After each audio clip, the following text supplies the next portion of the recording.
probably guessed from the title, tonight I'm going to read Lord of the Rings 2, because now that Breaking Bad is over, I'm still in denial about it.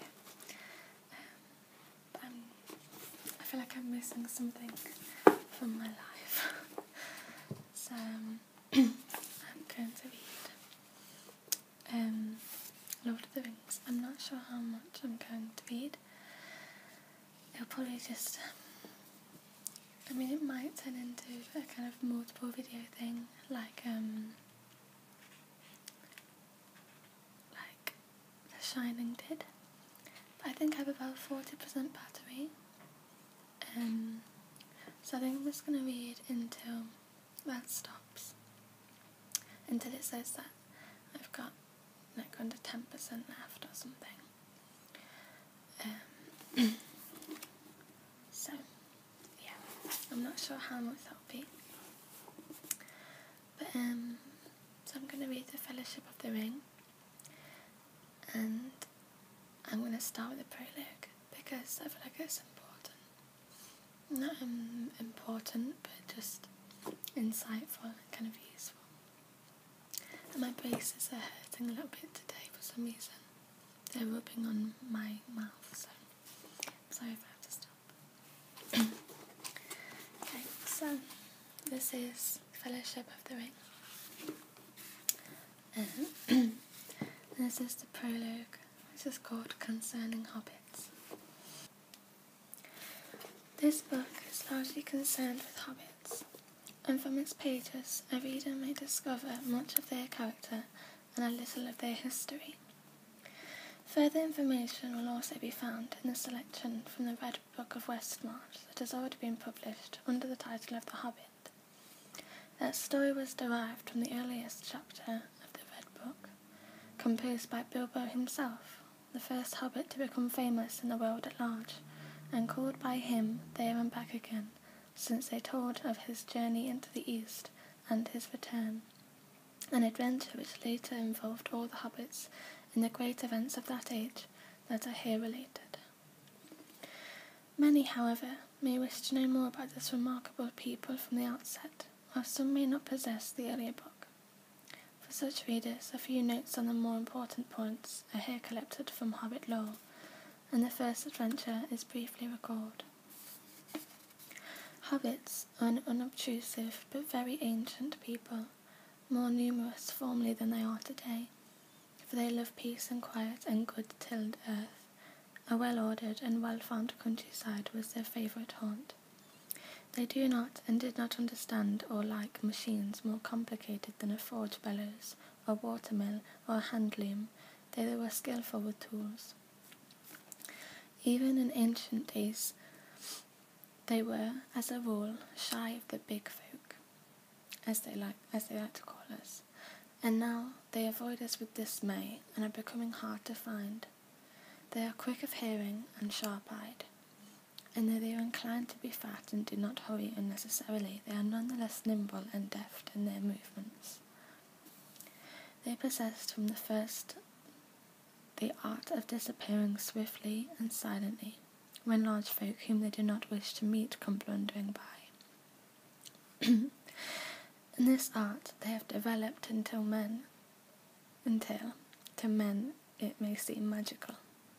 But hobbits have never in fact studied magic of any kind, and their elusiveness is due solely to the professional skill that heredity and practice, and a close friendship with the earth, have rendered inimitable by bigger and clumsier races.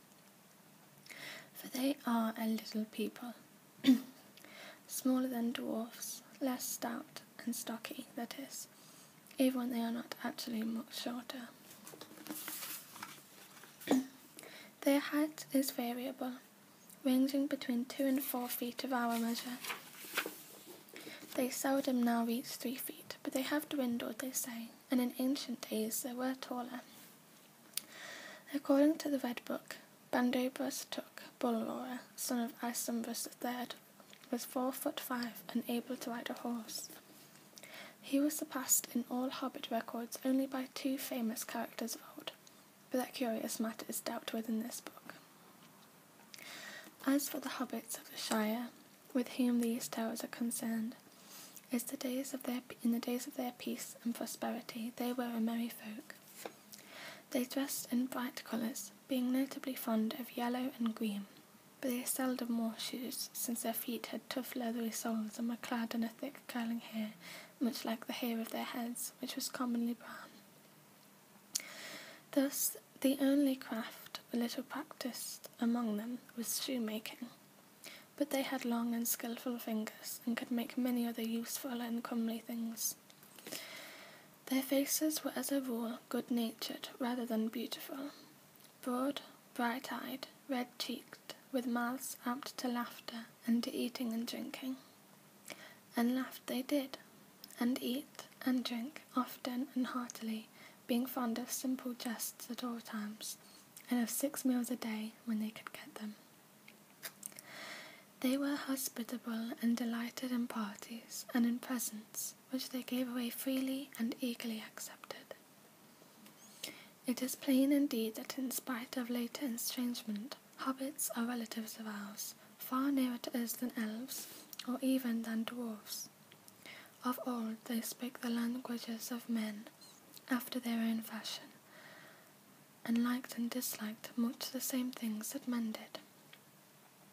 What exactly a relationship is can no longer be discovered. The beginning of Hobbits lies far back in the elder days that are now lost and forgotten. Only the elves still preserve any records of that vanished time, and their traditions are concerned almost entirely with their own history, in which men appear seldom and hobbits are not mentioned at all. Yet it is clear that hobbits had, in fact, lived quietly in Middle-earth for many long years before other folk became even aware of them, and the world being, after all, full of strange creatures beyond count, these little people seemed of very little importance. But in the days of Bilbo and of Frodo, his heir, they suddenly became, by no wish of their own, both important and renowned, and troubled the counsels of the wise and the great.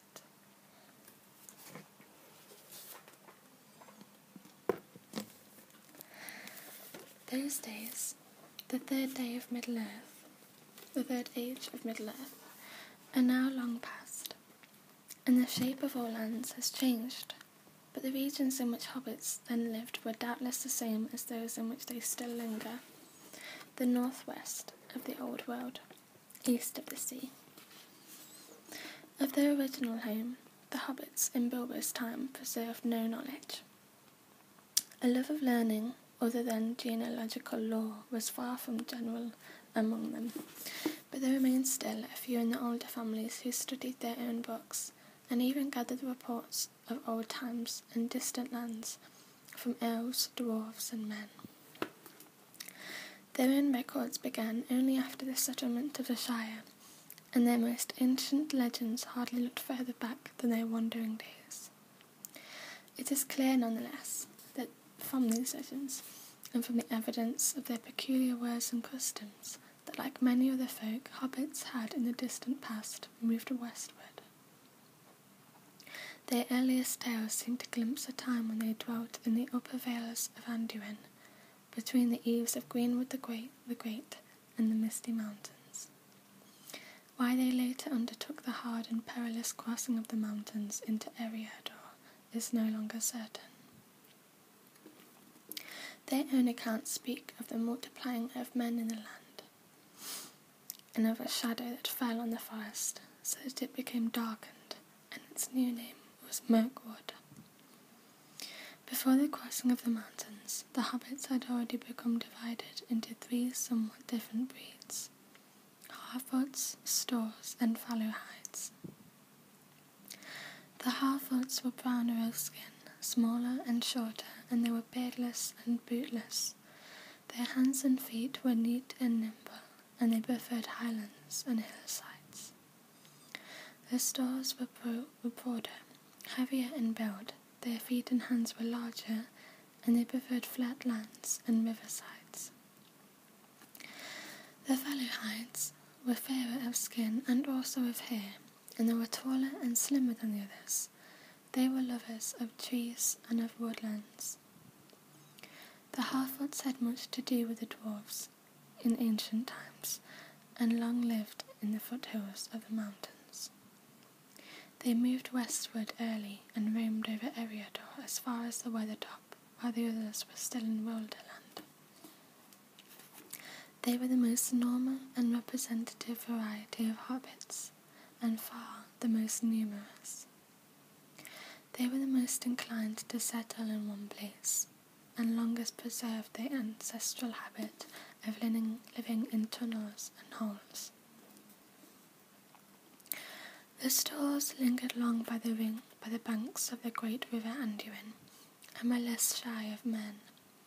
They came west after the Harfoots, and followed the course of the loud water southwards, and there many of them long dwelt between Tharbad and the borders of Dunland, before they moved north again.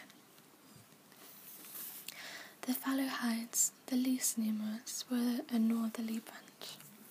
They were more friendly with elves than the other hobbits were, and had more skill in language and song than in handicrafts, and of old they preferred hunting to tilling. They crossed the mountains north of Rivendell and came down the river Horwell. In Eriador, they soon mingled with the other kinds that had preceded them, but being somewhat bolder and more adventurous, they were often found as leaders of chieftains among clans of Harfoots or Stores. Even in Bilbo's time, the strong Fallowhidish strain could still be noted among the greater families, such as the Tulks and the Masters of Brookland. In the westlands of Eriador, between the Misty Mountains and the mountains of Lune, the hobbits found both men and elves.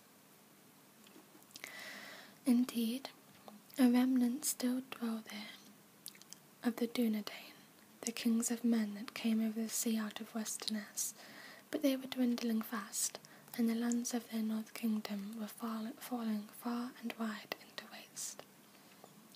There was room and to spare for incomers, and ere long the hobbits began to settle in ordered communities.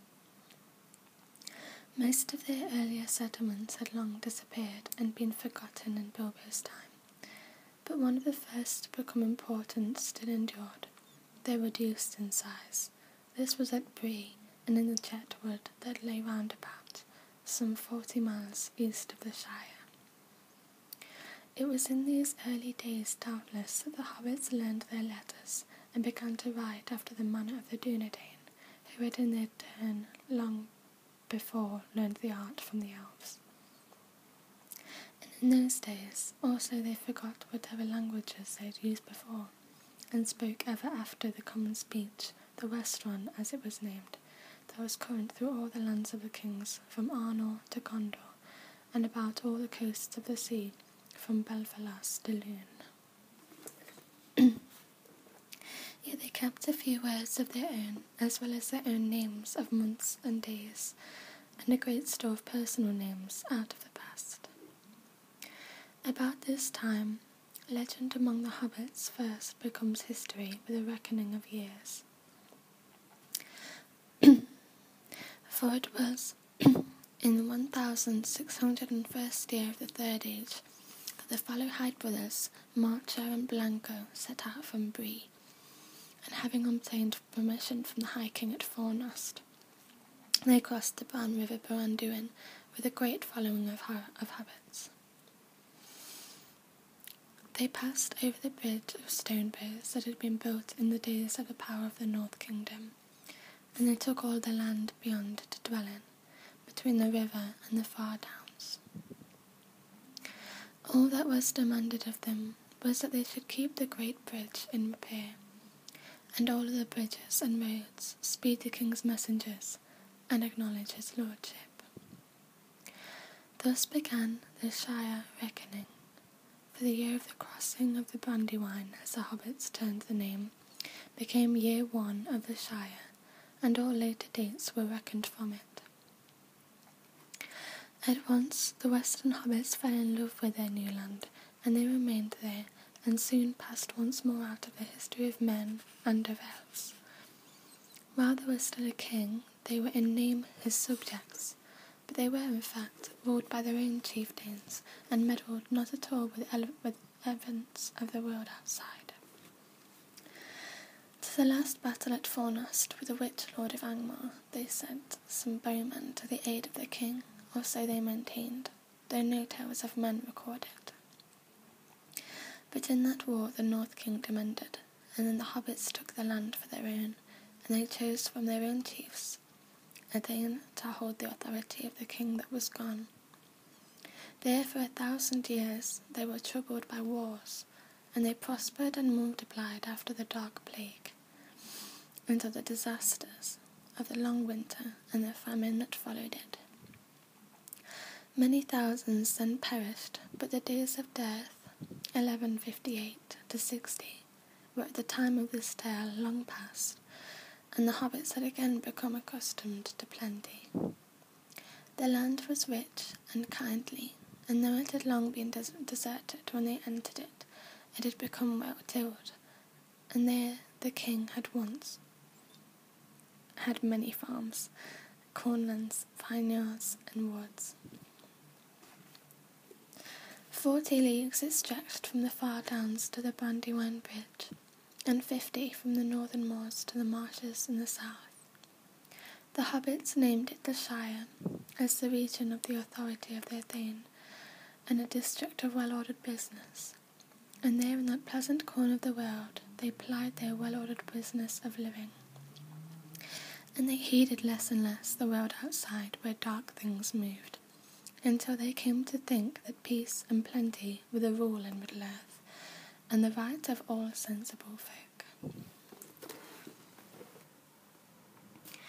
They forgot or ignored what little they had ever known of the Guardians, and of the labours of those that made possible the long peace of the Shire. They were in fact sheltered, but they had ceased to remember it. At no time had hobbits of any kind been warlike, and they had never fought amongst themselves. In olden days they had, of course, been often obliged to fight to maintain themselves in a hard world, but in Bilbo's time there was very ancient history. The last battle before this story opens, and indeed the only one that had ever been fought within the borders of the Shire, was beyond living memory. The Battle of Greenfields, SR 1147, in which Pandopus took routed an invasion of orcs. Even the weathers had grown milder, and the wolves that had once come ravening out of the north in bitter white winters were now only a grandfather's tale. So, though there was still some store of weapons in the Shire, these were used mostly as trophies, hanging above hearths or on walls, or gathered into the museum at Michael Delving. The Mirtham House, as it was called, for anything that hobbits had no immediate use for, but were unwilling to throw away, they called a matham. Their dwellings were apt to become rather crowded with mathams, and many of the presents that passed from hand to hand were of that sort.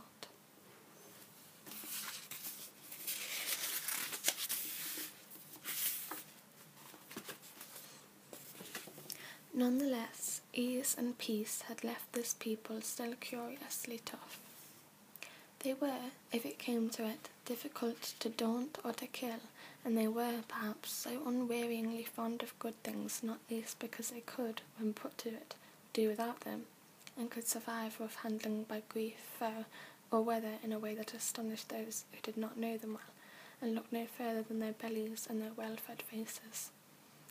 Though slow to quarrel and for sport, killing nothing that lived, they were doughty at bay, and at need could still handle arms. They shot well with the bow, for they were keen-eyed and sure at the mark, not only with bows and arrows. If any hobbit stopped for a stone, it was well to get quickly under cover, as all trespassing beasts knew very well. All hobbits had originally lived in holes in the ground, or so they believed, and in such dwellings they still felt most at home. But in the course of time they had been obliged to adopt other forms of abode, Actually, in the Shire in Bilbo's days it was, as a rule, only the richest and the poorest hobbits that maintained the old custom. The poorest went on living in burrows of the most primitive kind, mere holes indeed, with only one window or none, while the well-to-do still constructed more luxurious versions of the simple diggings of old. But suitable sites for these large and ramifying tunnels, or smiles as they called them, were not everywhere to be found, and in the flats and the low-lying districts the hobbits, as they multiplied, began to build above ground. Indeed, even in the hilly regions and the older villages such as Hobbiton or Tuckborough, or in the chief township of the Shire, Michael Delving and the White Downs, there are now many houses of wood, brick or stone. These were especially favoured by millers, smiths, ropers and cartwrights, and others of that sort, for even when they had holes to live in, hobbits had long become accustomed to build sheds and workshops. The habit of building farmhouses and barns was said to have begun among the inhabitants of the Marish down by the Brandy. The hobbits of that quarter, the East Farthing, were rather large and heavy-legged, and they wore dwarf boots in muddy weather. But they were well known to be stores in a large part of their blood, as indeed was shown by the down that many grew on their chins. No Harfoot or Fallowhide had any trace of a beard. Indeed, the folk of the Marish and of Buckland east of the river, which they afterwards occupied, came for the most part later into the Shire, up from Southaway, and they still had many peculiar names and strange words not found anywhere else in the Shire. It is probable that the craft of building, as many other crafts beside, was derived from the Dundee. But the hobbits may have learned it direct from the elves, the teachers of men, in their youth. For the elves of the High Kindred had not yet forsaken Middle-earth, and they dwelt still at that time at the Grey Havens away to the west, and in other places within reach of the Shire. 3 elf towers of immemorial age were still to be seen on the Tower Hills beyond the western marches. They shone far off in the moonlight. The tallest was furthest away, standing alone upon a green mound. The hobbits of the West Farthing said that no one could see the sea from the top of that tower, but no hobbit had ever been known to climb it. Indeed, few hobbits had ever seen or sailed upon the sea, and fewer still had ever returned to report it.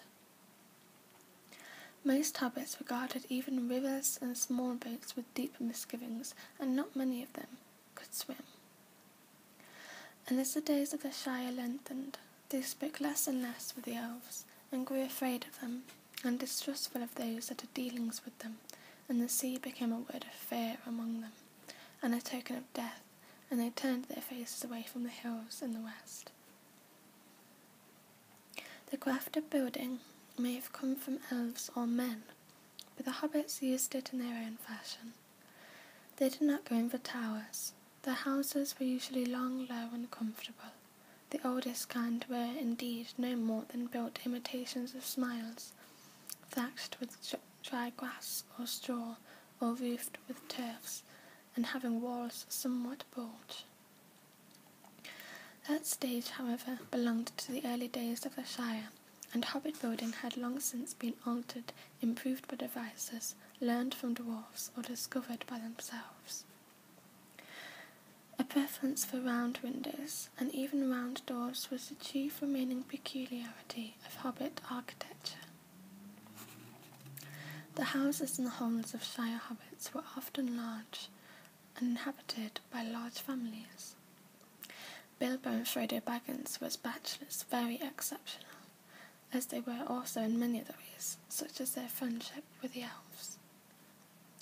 Sometimes, as in the case of the Tooks of Great Smiles, or the Brandybooks of Brandy Hall, many generations of relatives lived in comparative peace together, in one ancestral and many-tunnelled mansion.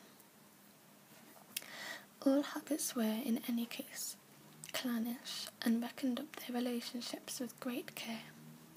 They drew long and elaborate family trees with innumerable branches. In dealing with hobbits, it is important to remember who is related to whom and in what degree. It would be impossible in this book to set out a family tree that included even the more important members of the more important families at the time which these tales tell of. The genealogical trees at the end of the Red Book of Westmarch are a small book in themselves, and all but hobbits would find them exceedingly dull.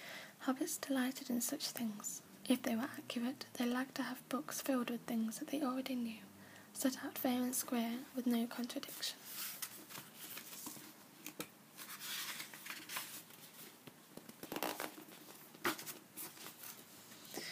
Part 2.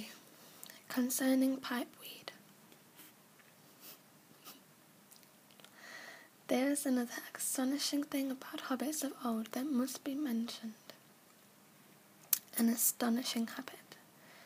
They imbibed or inhaled, through pipes of clay or wood, the smoke of the burning leaves of a herb, which they called pipeweed or leaf, a variety probably of nicotiana. A great deal of mystery surrounds the origin of this peculiar custom, or art as the hobbits preferred to call it. All that could be discovered about it in antiquity was put together by Meriadoc Brandybuck, later Master of Buckland, and since he and the tobacco of the South Farthing play a part in the history that follows, his remarks in the introduction to his Herb Law of the Shire may be quoted. This, he says, is the one art that we can certainly claim to be our own invention. When hobbits first began to smoke is not known, all the legends and family histories take it for granted. For ages folk in the Shire smoked various herbs, some fouler, some sweeter. But all accounts agree that the Tobold Hornblower of Longbottom in the South Farthing first grew the true pipeweed in his gardens in the days of Isengrim II, about the year 1070 of Shire reckoning. The best homegrown still comes from that district, especially the varieties now known as Longbottom Leaf, Old Toby, and Southern Star. How Old Toby came by the plant is not recorded, for at his dying day he would not tell. He knew much about herbs, but he was no traveller. It is said that in his youth he often went to Bree, though he certainly never went further from the Shire than that. It is thus quite possible that he learned of this plant in Bree, where now, at any rate, it grows well on the south slopes of the hill. The Bree hobbits claim to have been the first actual smokers of the pipeweed. They claim, of course, to have done everything before the people of the Shire, whom they refer to as colonialists. But in this time their claim is, I think, likely to be true. And certainly it was from Bree that the art of smoking the genuine weed spread in the recent centuries among dwarfs and such of the folk, rangers, wizards or wanderers, as still pass to and fro through that ancient road meeting. The home and centre of the art is thus to be found in the old inn of Bree, the prancing pony, as has been kept by the family of Butterbur from time beyond record. All the same, observations that I have made on my own many journeys south have convinced me that the weed itself is not native to our parts of the world, but came northward from the lower Anduin, whether it was, I suspect, originally brought over sea by the men of Westerness. It grows abundantly in Gondor, and there is richer and larger than in the north, where it is never found wild, and flourishes only in warm sheltered places like Longbottom. The men of Gondor call it sweet galenas, and esteem it only for the fragrance of its flowers. From that land it must have been carried up the Greenway during the long centuries between the coming of Elendil and our own days. But even the Dunedain of Gondor allows us this credit. Hobbits first put it into pipes. Not even the wizards first thought of that before we did, though one wizard that I knew took up the art long ago, and became as skillful in it as all other things that he put his mind to.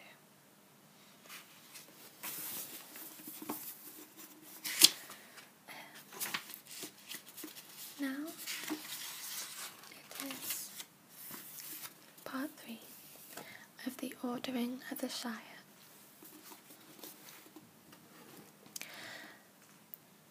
The Shire was divided into 4 quarters, the farthings already referred to, north, south, east and west, and these again each into a number of folklands, which still bore the names of some of the old leading families, although by the time of this history these names were no longer found only in their proper folklands.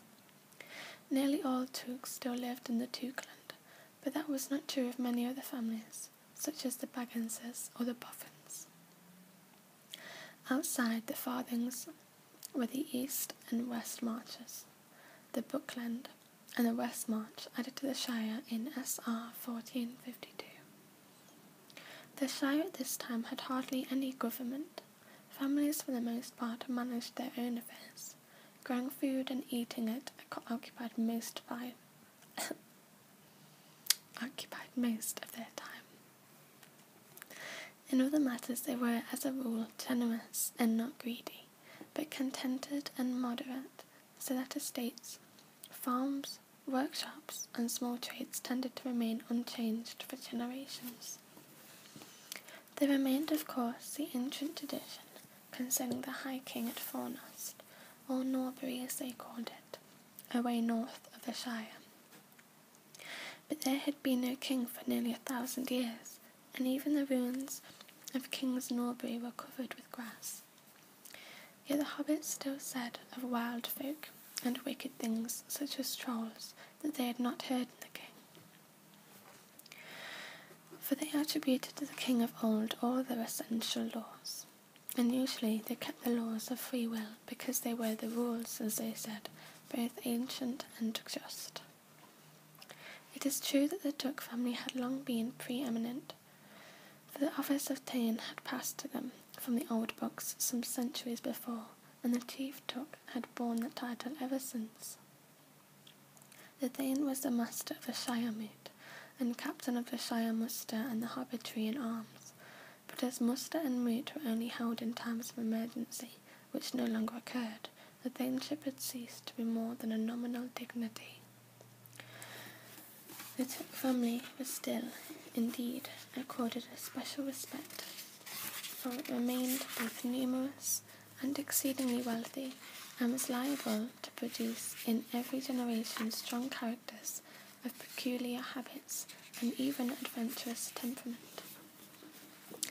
The latter qualities, however, were now rather tolerated in the rich than generally approved. The custom endured nonetheless of referring to the head of the family as the Took, and of adding to his name, if required, a number, such as Isengrim II, for instance. The only real official in the Shire at this date was the Mayor of Michael Delving, or of the Shire, who was elected every 7 years at the Free Fair on the White Downs at the Leith, that is, at midsummer. As mayor, almost his only duty was to preside at banquets given on the Shire holidays, which occurred at frequent intervals. The offices of postmaster and first sheriff were attached to the mayoralty, so that he managed both the messenger service and the watch. These were the only Shire services, and the messengers were the most numerous and much the busier of the two. By no means all hobbits were lettered, but those who were constantly to all their friends, and a selection, wrote constantly to all their friends, and a selection of their relations who lived further off than an afternoon's walk.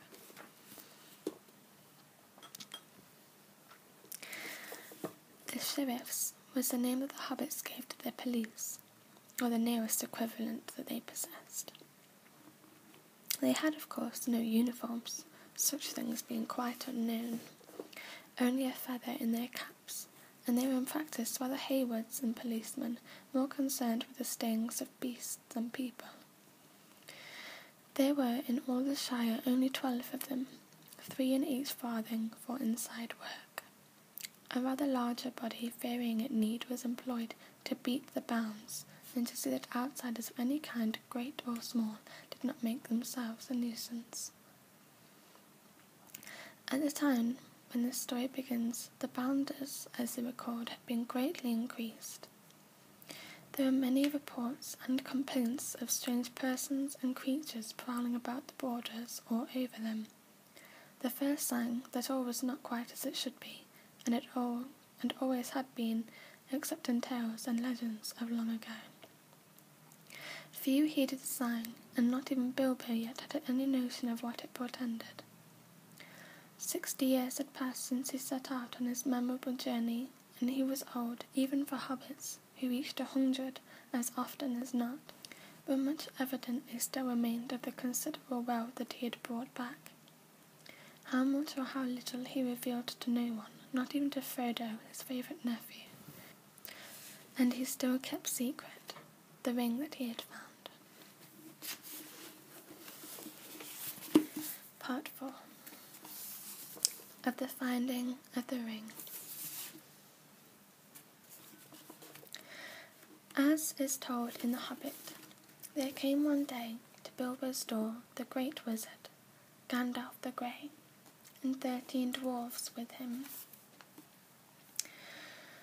None other, indeed, than Thorin Oakenshield, descendant of kings, and his 12 companions in exile.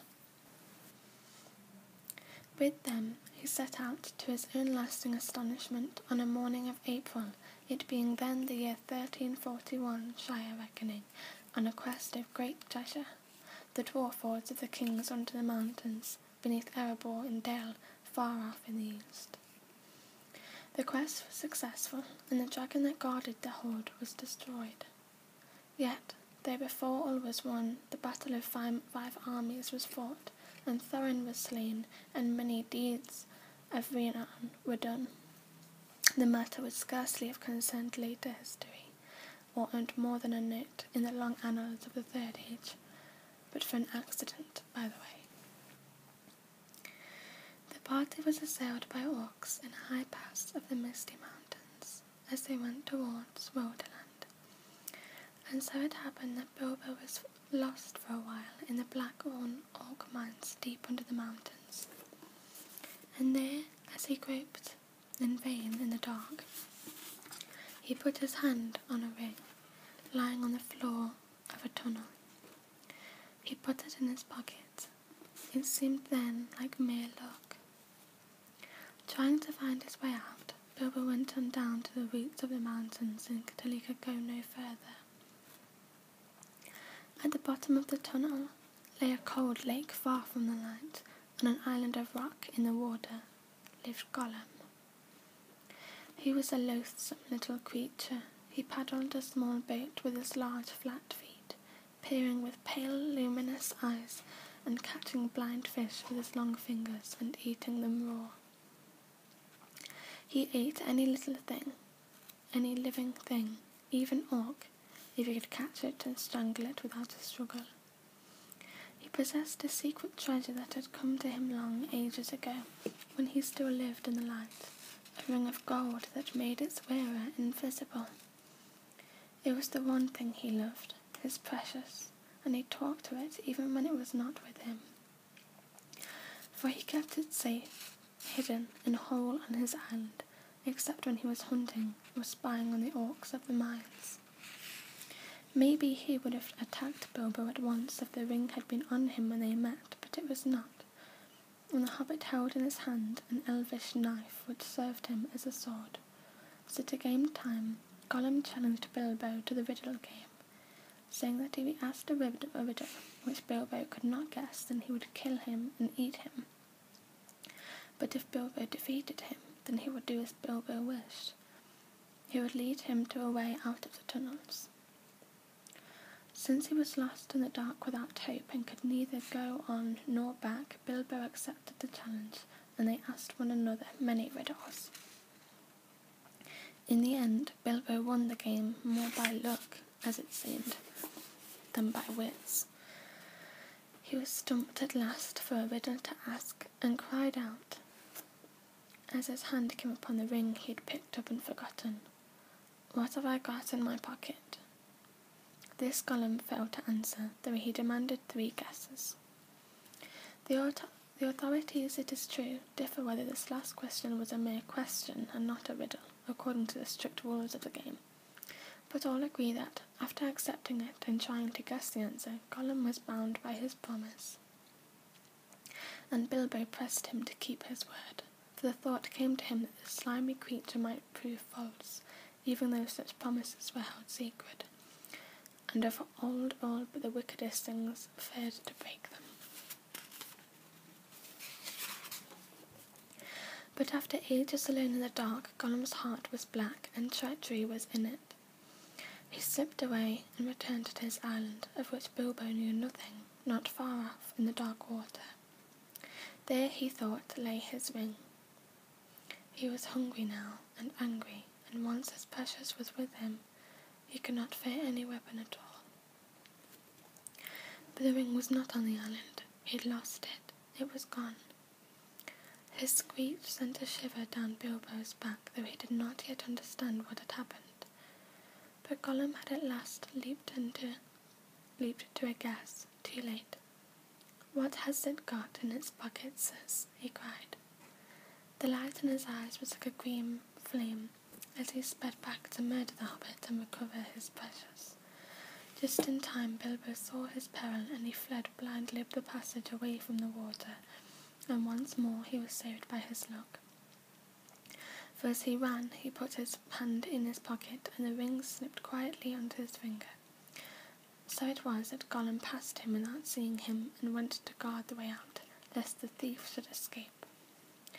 Wearily, Bilbo followed him, as he went along cursing and talking to himself about his precious, from which talk at last even Bilbo guessed the truth, and hope came to him in the darkness.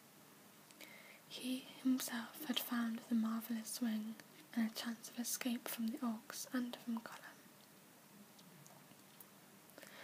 At length they came to a halt before an unseen opening that led to the lower gates of the mines, on the eastward side of the mountains. There Gollum crouched at bay, smelling and listening, and Bilbo was tempted to slay him with his sword. But pity stayed him, and though he kept the ring in which his only hope lay, he would not use it to help him kill the wretched creature at a disadvantage. In the end, gathering his courage, he leapt over Gollum in the dark and fled away down the passage, pursued by his enemies' cries of hate and despair. "Thief, thief, Baggins, we hates it forever." Now it is a curious fact that this is not the story as Bilbo first told it to his companions. To them his account was that Gollum had promised to give him a present if he won the game, but when Gollum went to fetch it from his island, he found the treasure was gone, a magic ring which had been given to him long ago on his birthday. Bilbo guessed that this was the very ring that he had found, and as he had won the game, it was already his by right. But being in a tight place, he said nothing about it, and made Gollum show him the way out as a reward instead of a present. This account Bilbo set down in his memoirs, and he seemed never to have altered it himself, not even after the Council of Elrond. Evidently it still appeared in the original red book, as it did in several copies and abstracts, but many copies contain the true account as an alternative, derived no doubt from notes by Frodo or Samwise, both of whom learned the truth, that they seem to have been unwilling to delete anything actually written by the old Hobbit himself. Gandalf, however, disbelieved Bilbo's first story as soon as he heard it, and he continued to be very curious about the ring. Eventually he got the true tale out of Bilbo after much questioning, which for a while strained their friendship, but the wizard seemed to think the truth important. Though he did not say so to Bilbo, he also thought it important and disturbing to find that the good Hobbit had not told the truth from the first, quite contrary to his habit. The idea of a present was not mere Hobbit-like convention all the same. It was suggested to Bilbo as he confessed by Gollum's talk that he had overheard, for Gollum did, in fact, call the ring his birthday present, many times. That also Gandalf thought strange and suspicious, but he did not discover the truth in this point for many more years, as will be seen in this book. Of Bilbo's later adventures, little more need to be said here. With the help of the ring, he escaped from the orc guards at the gate and rejoined his companions. He used the ring many times in his quest, chiefly for the help of his friends, but he kept it secret from them as long as he could. After his return to his home, he never spoke of it again to anyone, save Gandalf and Frodo, and no one else in the Shire knew of its existence, or so he believed. Only to Frodo did he show the account of his journey that he was writing. His sword, Sting, Bilbo hung over his fireplace, and his coat of marvellous mail, the gift of the dwarves, from the Dragon Hoard, he lent to a museum, to the Michael Delving Matham House, in fact. But he kept in a drawer at Bag End the old cloak and hood that he had worn on his travels, and the ring, secured by a fine chain, remained in his pocket.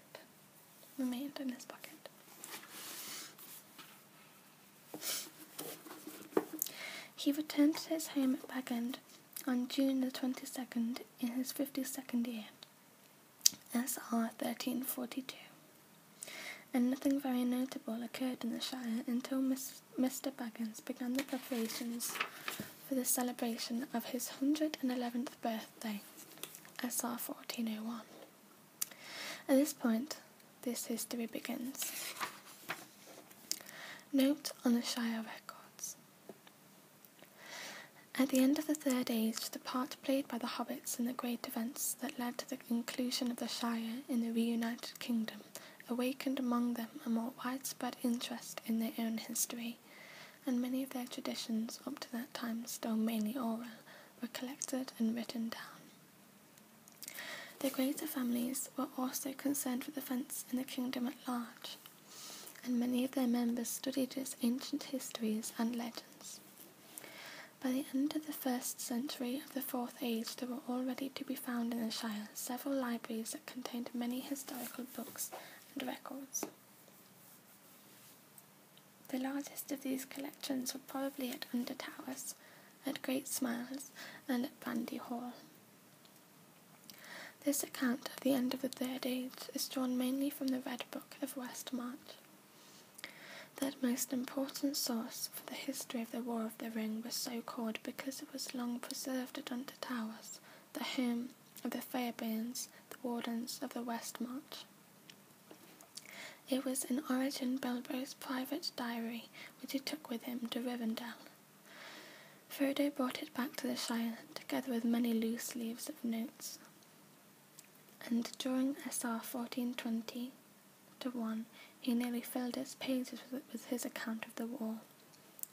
But annexed to it and preserved with it, probably in a single red case, were the 3 large volumes bound in red leather that Bilbo gave to him as a parting gift.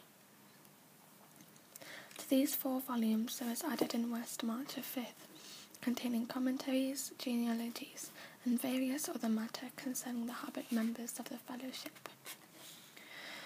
The original Red Book has not been preserved, but many copies were made, especially of the first volume, for the use of the descendants of the children of Master Samwise. The most important copy, however, has a different history. It was kept at Great Smiles, but it was written in Gondor, probably at the request of the great-grandson of Peregrine, and completed in SR 1592. Its southern scribe appended this note. Findegil, King's writer, finished this work in IV 172. It is an exact copy in all details of the Times book in Minas Tirith.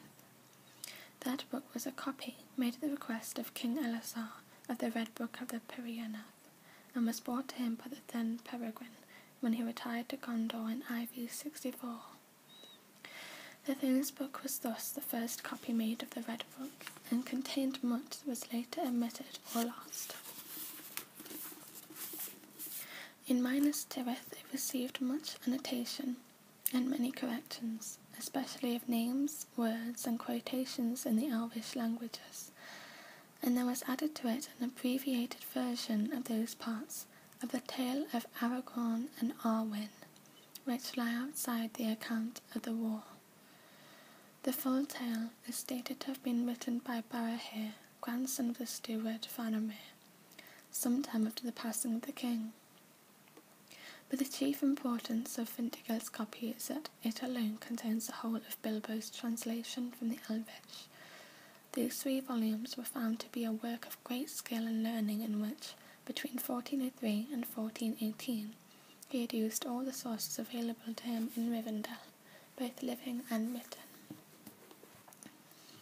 But since they were little used by Frodo, being almost entirely concerned with the elder days, no more is said of them here. Since Meriadoc and Peregrine became the heads of their great families, and at the same time kept up their connections with Rohan and Gondor, the libraries at Bucklebury and Tuckborough contained much that did not appear in the Red Book. In Brandy Hall there are many works dealing with Eriador and the history of Rohan. Some of these were composed or begun by Meriadoc himself, though in the Shire he was chiefly remembered for his herb lore of the Shire and for his reckoning of years, in which he discussed the relation of the current calendars of the Shire and Bree to those of Rivendell, Gondor and Rohan. He also wrote a short treatise on old words and names in the Shire, showing special interest in discovering the kinship with the language of the Rohirrim, such as Shire words as Matham and all elements in place names. At great smiles, the books were of less interest to Shire folk, though more important for larger history. None of them was written by Peregrine, but he and his successors collected many manuscripts written by scribes of Gondor, mainly copies or summaries of histories or legends relating to Elendil and his heirs. Only here in the Shire were to be found extensive materials for the history of Númenor and the arising of Sauron. It was probably at great smiles that the tale of the years was put together, with the assistance of material collected by Meriadoc. Though the dates given are often conjectural, especially for the Second Age, they deserve attention. It is probable that Meriadoc obtained assistance and information from Rivendell, which he visited more than once. There, though Elrond had departed, his sons long remained, together with some of the high elven folk. It is said that Celeborn went to dwell there after the departure of Galadriel, but there is no record of the day when at last he sought the Grey Havens, and with him went the last living memory of the elder days of Middle-earth. So the next part, if I do decide to read it to the camera, will be the beginning of the Fellowship of the Ring, being the first part of the Lord of the Rings. So I hope that this recorded, you can hear it, and that you enjoyed it. Tell me if you'd like to hear more